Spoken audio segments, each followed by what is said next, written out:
are launching an investigation into this on oversight, at least into Mr. Singham, and I've also talked to Chairman Comer about issuing a subpoena to George Soros, which I think he's going to. And then I actually just received a message today from Representative Van Drew, who's in New Jersey, that actually said on his subcommittee, of which he's a chairman, they're going to explicitly be looking at George Soros's interferences in our election process.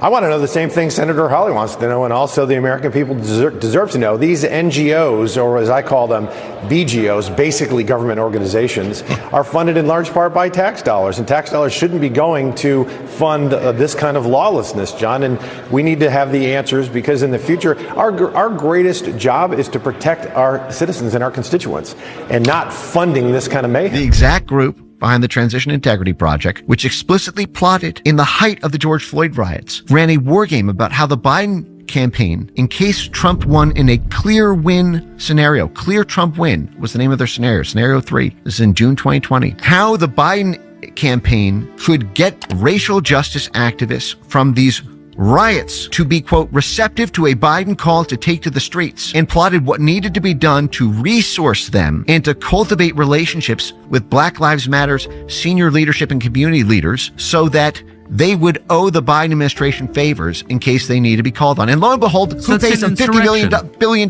The Chamber of Commerce then flooded them with $50 billion in contributions. You remember that? All the different Chamber of Commerce companies just flooded billions of dollars of donations to BLM. To destroy our country. Democrats broke the law, allowed illegal aliens to break into this country. Then they broke the law, allowing riots to keep criminal illegal aliens here in the United States. They had a lot of damage, $20 million in Los Angeles. Team Trump says American taxpayers in other states are not going to pay for California's lawlessness. Is there anything you can do as a rep to make sure Florida and Texas don't have to pay for California's criminal behavior? Yeah, what we can do is defund the left-wing organizations that are funding and organizing these violent protests that are really putting the lives of law enforcement in jeopardy and trying to protect criminals. Those funds are coming from state and local government agencies in the state of California. I really do believe, and I'm grateful that U.S. Attorney Bill Asaley has opened a criminal federal investigation, but I do believe we're going to find that government taxpayer money funded these protests. And I think that the politicians behind that need to go to jail. At the very least, Riots.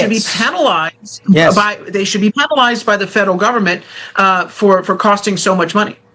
I do believe that you should be made aware of, if you are not already, that you are working with and going to be speaking at an organization and rally that not is just funded by Christy Walton, the heiress of Walmart, but also has ties to the Chinese Progressive Association, largely funding it, that actually brags on their website that they are pro-Maoist.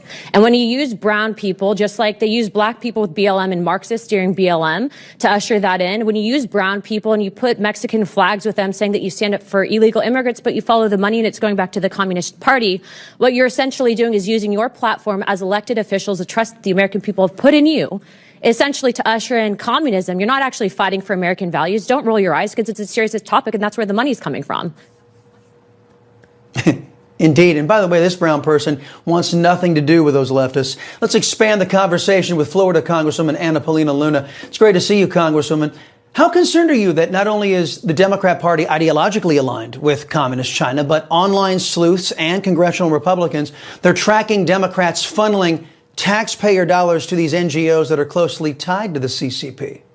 I'm very concerned about, so much so that we are launching an investigation into this on oversight, at least into Mr. Singham, and I've also talked to Chairman Comer about issuing a subpoena to George Soros, which I think he's going to. And then I actually just received a message today from Representative Van Drew, who's in New Jersey, that actually said on his subcommittee, of which he's a chairman, they're going to explicitly be looking at George Soros's interferences in our election process. So look, this is something that's been well overdue. Look, this is my second term in office, and so I definitely think it should have been done before my time. But what I will tell you is, because of the fact that you have great investigative journalists like Data Republican, like these other individuals that are bringing attention to this. Even to Laura Loomer's credit, she's also been really good on tying down some of the money that Neville Singham's wife has been funneling into Code Pink, which is also, doing the same thing to sow division in this country. I would say that, they're doing the groundwork, and it's our job in Congress to follow up. But look, there's a lot of people in Congress that can get weak